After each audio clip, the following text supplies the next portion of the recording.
Ice operations continue in Minnesota, encouraging a lovely atmospheric vibe just before MLK Jr. Day. Ladies and gentlemen, let's get into it. I mean, it's been 57 years since he died. Can we get over it? Let's be honest. We're not any closer to his harmony, his dream, anything that he dreamed of or whatever. He actually dreamed of a welfare state and actually redistributing the wealth among, like, racial lines and all those sorts of things, which, listen, there's reasons that he held those beliefs and whatnot. I'm not calling MLK Jr. a radical by any means. I mean, there's elements of whatnot where it's like, you know, who's the two people in X-Men? Because I heard that X-Men, what's it called?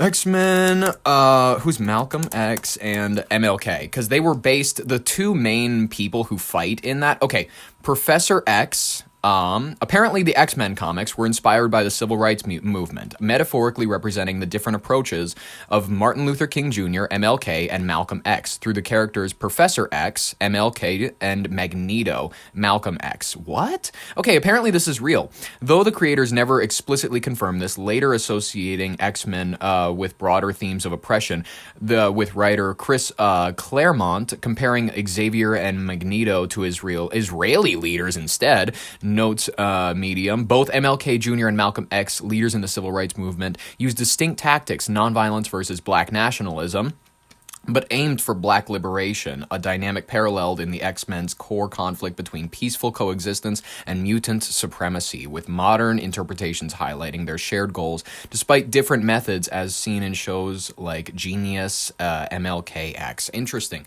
I didn't know that. I literally had to Google this. I apologize. I'm not that well prepared for that moment. But, like, I didn't know that. I'm not the biggest Marvel fan, but apparently I heard something along those lines. I just looked it up. Apparently it's real. Apparently they were kind of vaguely whatever, pulled from those. I heard it from a Matthew Santoro video when I was like a child, but you know what? MLK Jr., he's a fun guy. I miss him a lot every single day. He seems like he would have been really chill to hang with, you know what I mean? He cheated on his wife a ton. He was listen, if Coretta couldn't give good throat, what else was a player to do? And people don't talk about that when we teach them about him in schools, which I understand entirely. We don't love to talk about the Marilyn Monroe stuff when we talk about the Kennedys, so I perfectly understand it. You know what? Let's just get into the main story. Happy MLK Jr. Day. We're still going to probably have a broadcast for it. ICE operations in Minnesota are still remaining intense today, with federal agents continuing the large-scale enforcement under what's called Operation Metro Surge. If you didn't know, they're already having suits brought against them, trying to halt their activity in the cities. We're going to get into that further, but this effort began in late December of last year, 2025, and it brought more, not bought, I mean, you can buy people, not legally, but you can still nowadays, and it brought more than 2,000 ICE agents and customs and border protection agents into the Twin Cities area, outnumbering local police forces in St. Paul and Minneapolis combined. The Trump administration describes it as the largest immigrant enforcement operation ever. I mean, in my home state, I love it. I love the attention. Let me just say this. I miss Minnesota before it went mainstream. When all you people knew about us was Paul Bunyan. Like, that's the era of Minnesota I really miss. They said they were focusing on removing criminal undocumented immigrants, including those convicted of serious crimes like murder, child abuse, drug trafficking, and domestic violence. Over the weekend alone, ICE reported removing numerous individuals described by some as the worst of the worst from Minnesota streets. Tensions have also sharply risen following the fatal shooting last week. On January 7th, an ICE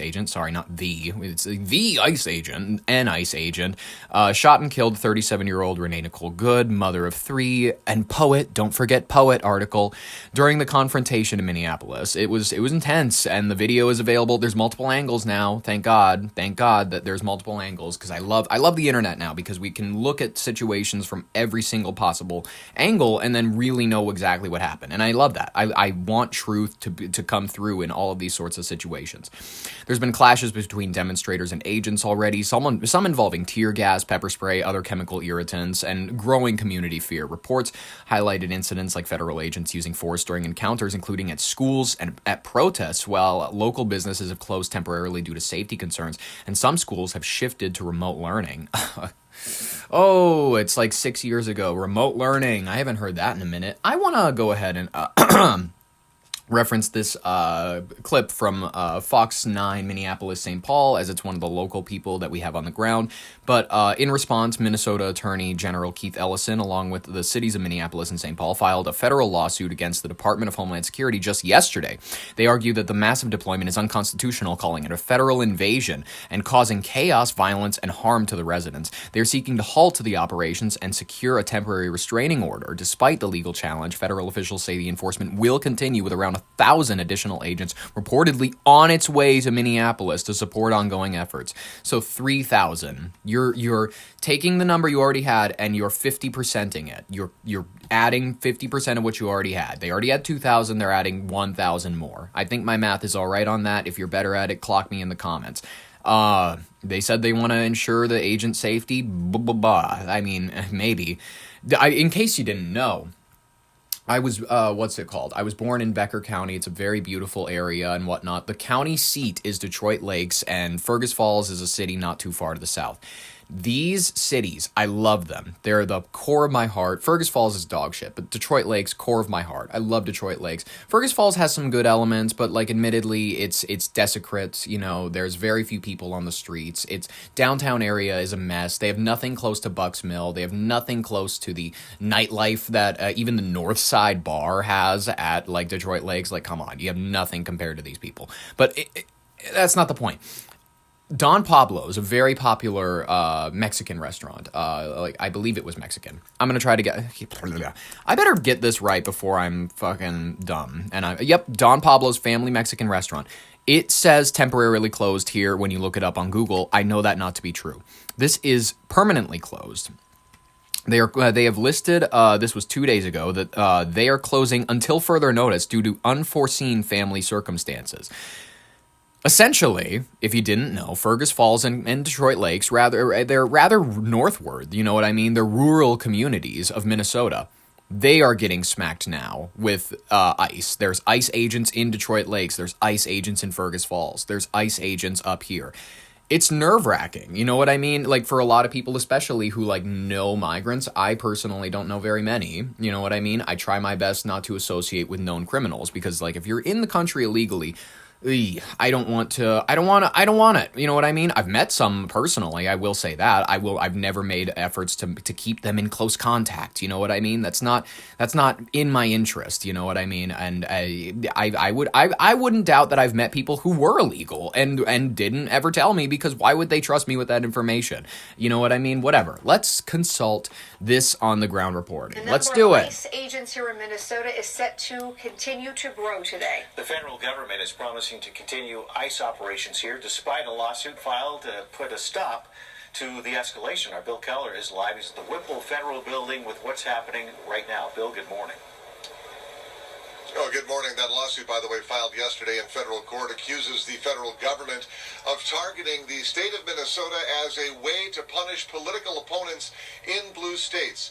Attorney General Keith Ellison says the number of ICE agents here in the Twin Cities, reported to be about 3,000, far surpasses the number of police officers in both Minneapolis and St. Paul.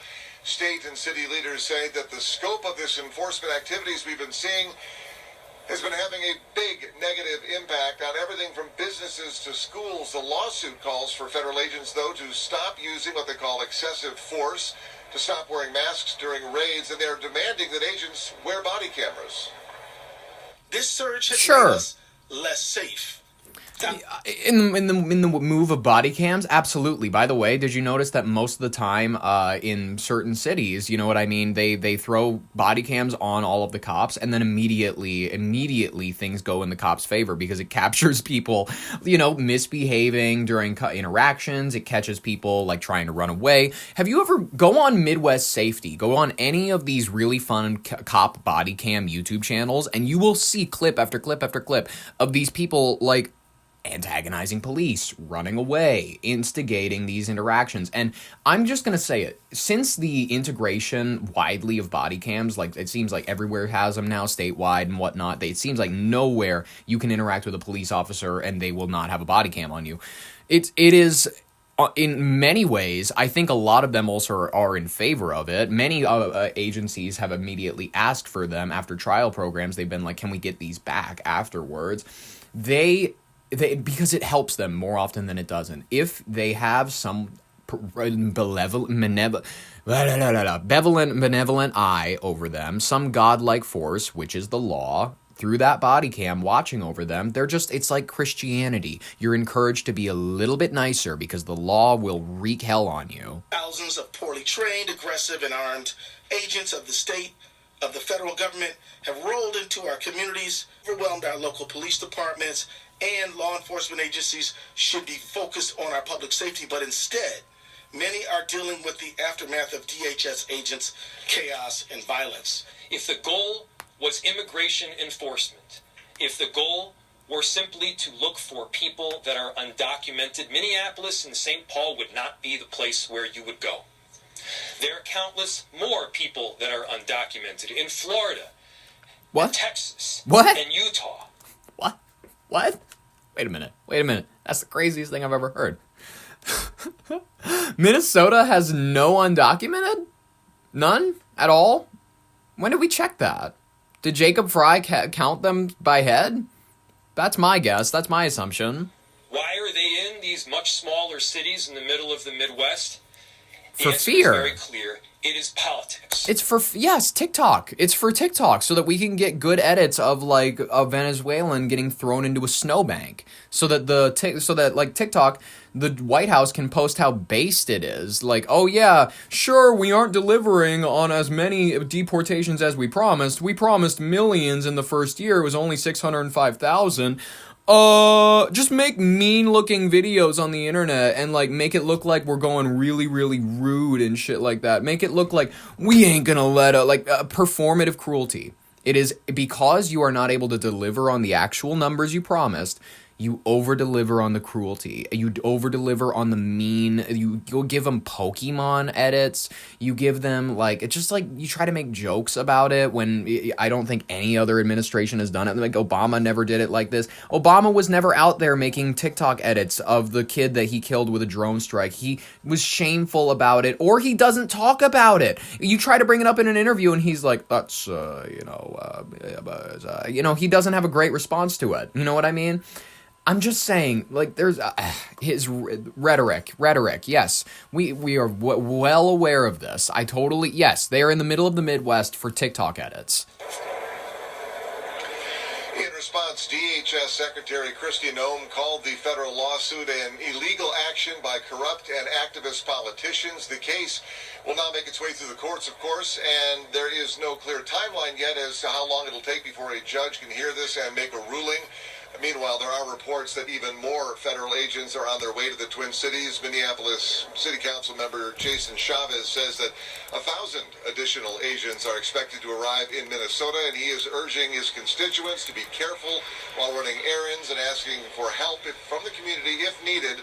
By the way, the Whipple Federal Building here, which is now the base of operations for these ICE agents, has also been the focus of a lot of anti-ICE protesters. But over the past 24 hours, you can see behind me the entire complex now surrounded by barricades. This morning, we've seen a few vehicles driving, honking their horns.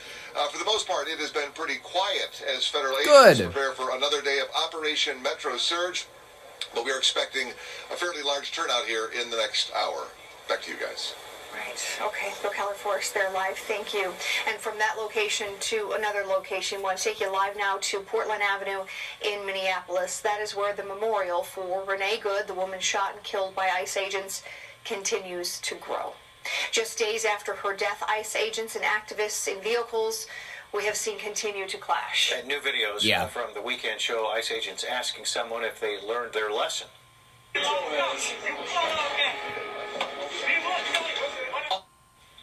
This video is from Sunday in Shakopee. The agent accused the driver of following officers. A similar situation. Shame on you. Listen, have y'all not learned from the past couple of days? Learned what? What's our lesson here? What do you want us to learn? Following federal agents. Give me my phone back. Oh my goodness. She did eventually get her phone back. Fox 9 has more videos. I'm sure she did get her phone back eventually after all the nonsense. Listen, guys, I miss civility when ICE was looking for fellas. When ICE used to look for fellas, and I'm talking about the Obama era. It was so much more. I actually think I have a video. I have a clip of an ICE agent. This is real. This is historic footage. I believe this is 1996. This is a couple years before I was born. And essentially, this is a clip of an ICE agent asking a few ladies from Minnesota. This is historic footage. This is real. Where she can find an illegal. And this is how ICE used to operate in Minnesota. This is how it used to be. Let's roll this clip. Yeah, we both did. She went to college, too. I went to Normandale for about a year and a half. Yeah, that's where we met. But I dropped out, though. Yeah, she dropped. Yeah. So where you girls from? Chaska. The sewer? But I went to high school in White Bear Lake. Go Bears.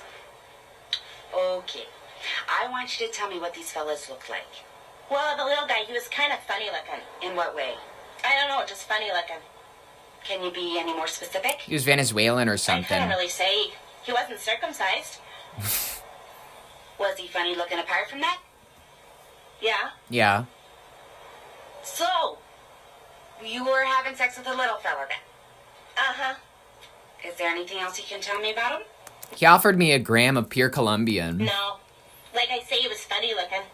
More than most people, even. What about the other fella? He was a little older. He looked like the Marlboro Man. Oh, yeah? Yeah. But maybe I'm saying that, because he smoked a lot of Marlboros. Uh-huh. He said he wanted Newports, but he said he couldn't get them outside the Home Depot. Like a subconscious type of thing. Oh, yeah, that can happen. Yeah. Hey, they said they were going to the Twin Cities. Oh, yeah? Yeah. Yeah, is that useful to you? Oh, you betcha, yeah. Yeah. Yeah. That's how it happened, ladies and gentlemen. That's how they caught him. Hey, they said they were heading down to the Twin Cities, yeah. Folks, I mean, operations, they've spread beyond the Twin Cities with ICE and border activity reported in places like St. Cloud, Rochester, Mankato, Wilmar, Shakopee, and yes, good old Detroit Lakes. Ladies and gentlemen, I can't wait for Detroit Lakes to become a well-known spot. It's already where Congresswoman, Detroit Lakes robbery. Yes, Detroit Lakes robbery. This woman, I want to remember her name. Yes, Senator Nicole Mitchell. I missed her so much. I hope she's doing well. She's been sentenced. You know what I mean? She broke into her. She'd been charged with felony burglary. It didn't go very well for her. I'm still offering legal counsel, Nicole, if you really want. If you come on the show, we will rehabilitate your image. Get your dementia-ridden stepmother on here, and we can interview her too before she croaks. The situation is remaining really highly charged. There's a ton of shit like this. There's border patrol agents smashing a guy's window and dragging him out of a car.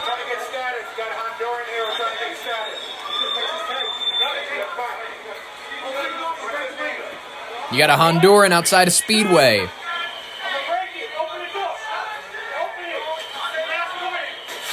Oof.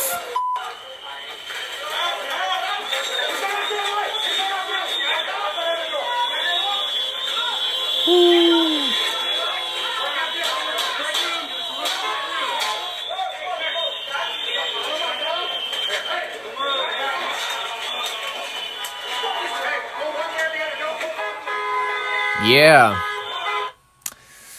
Yep. It's about as merry of melody as you guys could hope for. It's not going great down there. Oh yeah, and there was a student walkout apparently for not the ICE raids, which I'd understand. Kids, they want to stand up. They're like, oh shit, this is kind of like our era. We got to stand up to the ICE shit. No, they did a walkout for Renee Good. What? Hold up. The audio's low. Put up this audio. Put it up. Don't make me look like a fool. In Roseville, students are holding a walkout to protest the ongoing ICE operations. A large group of students, you can see from Roseville Area High School, walked out of class this morning, started marching, and then you can see gathered on a bridge with signs to show their concern and solidarity. Blocking traffic. According to local Facebook groups, this protest is entirely student-driven. Entirely look at, kids, they're going to get out there, they're going to make some mistakes. That's what college campuses and STDs are for. But If you want to do an even more fun version of it, go out there and, like, you know, make Molotovs with your buddies. And, like, I'm not saying do that. I'm saying, like, that's what these people are doing. You know what I mean? I'm just kidding. There's no Molotovs. They're sitting with signs and stuff. They're having fun, candlelight vigils. I'm enjoying that. I like that we've been keeping it peaceful. That will allow us to avoid any sort of nonsense like back in 2020. You know what I mean? There's a bunch of deep divisions between state, local leaders, federal government. The FBI's trying to cut bitches out. You know what I mean? It's a ton. And you know what? We will keep you updated as this fast-moving story develops. But in the meantime, for the ICE and Minneapolis story, that's all, folks. Thank you.